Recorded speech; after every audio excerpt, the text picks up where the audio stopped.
Muitas homenagens durante a Semana do Advogado, que é realizada até a próxima sexta-feira, aqui em Campina. Há 30 anos, promovido pela Associação Campinense da categoria, o evento reúne profissionais da carreira jurídica, com o objetivo de debater os avanços da legislação brasileira. Na abertura oficial, a homenagem póstuma ao advogado e ex-governador da Paraíba, Pedro Gondim, avô do prefeito de Campina Grande, veneziano Vital do Rego.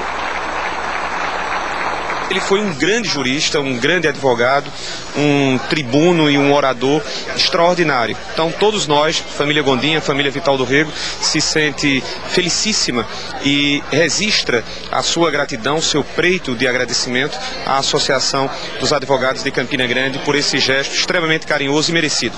Em uma noite de homenagens, a outorga da comenda Argemiro de Figueiredo à Procuradora de Justiça Otanilza Nunes de Lucena.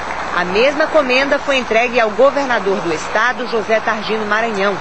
Depois de ser saudado pelo desembargador Júlio Aurélio Moreira Coutinho, durante conferência, o governador falou sobre o tema administração pública. Eu acredito que o maior desafio é escolher as opções.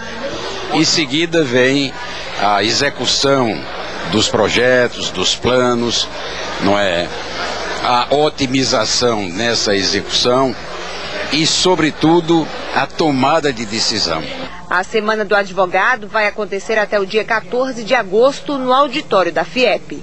Mais de 600 participantes em uma Semana do Advogado que preencheu todos os requisitos.